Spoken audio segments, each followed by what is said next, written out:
বিরিয়ানি রান্না করছি, আর leg piece হচ্ছে আমার সব থেকে ফেভারিট জিনিস। লেগ পিস ছাড়া তো মানে চলেই না। আমি বিরিয়ানি রান্না করি কিভাবে সেটাই আজকে আপনাদের সাথে শেয়ার করব। এখানে এই যে আমি বুকের মাংস নিয়েছি আর রানের মাংস, আর এটার ভিতরে পোলাও চাল ভালো করে ওয়াশ করে দেন রাইস কুকারে বসিয়ে দিয়েছি।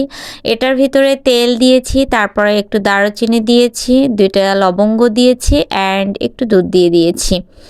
আর এখানে এখন আমি মাংসগুলোকে ভালো করে ধুয়ে নিচ্ছি। যাদের বাসায় গরুর গোশ আছে তারা তো গরুর গোশ দিয়েই রান্না করতে পারেন। আমার বাসায় দুইটাই ছিল, বাট আমার কাছে কেন জানি বিরিয়ানিটা একটু চিকেন দিয়ে ভালো লাগে। আই হোপ, মানে আমি রানের কথা বলছি, লেগ পিস আমার অনেক পছন্দ। আর আলু তো মাস্ট লাগবে, কারণ আলু ছাড়া ও মাই গড বিরিয়ানি ভাবাই চায় না। তো আমি ফার্স্ট অফ অল এখানে আমি লবণ দিয়ে ভালো করে ম্যারিনেট করে নিচ্ছি, কারণ আপনি বিরিয়ানি রান্না করার আগে চিকেনটাকে ভালো করে ভেজে নিতে হবে। তেলটা গরম হওয়ার সাথে সাথেই আমি চিকেনগুলোকে দিয়ে দিচ্ছি আর ভেজে নেব। কে কে আমার মতো চিকেন ভাজতে আসলে টুকটাক 1 টুকরো 2 টুকরো মাংস মুখে পুড়ে দাও বলো তো? আমি কিন্তু এই কাজটা করি। মানে মাংস ভাজতে আসলেই আমি ওখান থেকে টুপ করে 1-2 পিস খেয়ে ফেলি, কারণ আমার না এই আদা কাঁচা মাংসগুলো খুব ভাল লাগে। এখন অনেক আপুরে এসে বলবে, ও মা গো, আদা কাঁচা মাংস কেউ খায়? হ্যাঁ আমি খাই, কারণ আমার অনেক ভাল লাগে এটা। নিজেকে কেমন যেন তখন মনে হয় আমি মনে হয় আদিবাসী নাইলে চাকমা চাকমা। মানে আমার এই খাবারগুলো খেতে ভীষণ রকমের ভাল লাগে। এই তো কথা বলতে বলতে আমার ভাজা শেষ, আর এখন আলুগুলোকেও ভেজে নিচ্ছি। আমি আলু ভাজতে আসলেও এখান থেকে 1-2 পিস আলু আমি খেয়ে ফেলবো। আমি যে তরকারি রান্না করতে আসি না, যে তরকারি না সরি, আমি যখন মানে গোশ ভাজতে আসি তখনই আমি ওখান থেকে 2-1 পিস খেয়ে ফেলি, কারণ এটা আমার অভ্যাস। আর এখানে আমি সব ধরনের মশলা অ্যাড করে দিয়েছি ভাজা ভাজার পরে।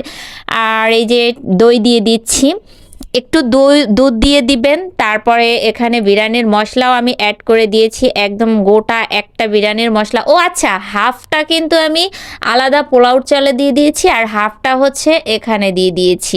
মানে একটার অর্ধেক ওখানে কাজে লাগিয়েছি, এখানেও কাজে লাগাইছি। তাহলে কিন্তু দুইটা থেকেই ভালো স্মেল আসবে। আর অনেকেই বলবেন এভাবে কি বিরিয়ানি রান্না করা যায়? হ্যাঁ ভাই, এভাবে বিরিয়ানি রান্না করলে অনেক অনেক মজা লাগে। খেয়ে দেখেন একবার, তারপরে দেখেন যে মজা লাগে কিনা। মানে আমি এর দুইটা আলাদা আলাদা রান্না করে দেন একসাথে মিক্সড করে কিছু সময় হচ্ছে দমে রেখে দেই রাইস কুকারের ভিতরে।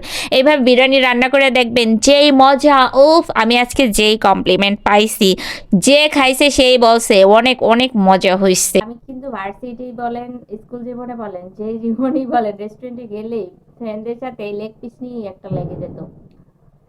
লেগ পিস ছাড়া হবে না। হুম, অনেক মজা। বাসায় বিরিয়ানি রান্না করে খাবেন আমার মতন, অনেক মজা। আর এই যে দেখেন, কোনো তেল নাই, কিছু নাই, স্বাস্থ্যসম্মত খাবার। বাহিরের খাবার প্রচুর পরিমাণে অয়েল, আর এটা আসলে শরীরের জন্য ভালো না। আমার মতো এরকম রান্না করে খাবেন, মজার মজার খাবার।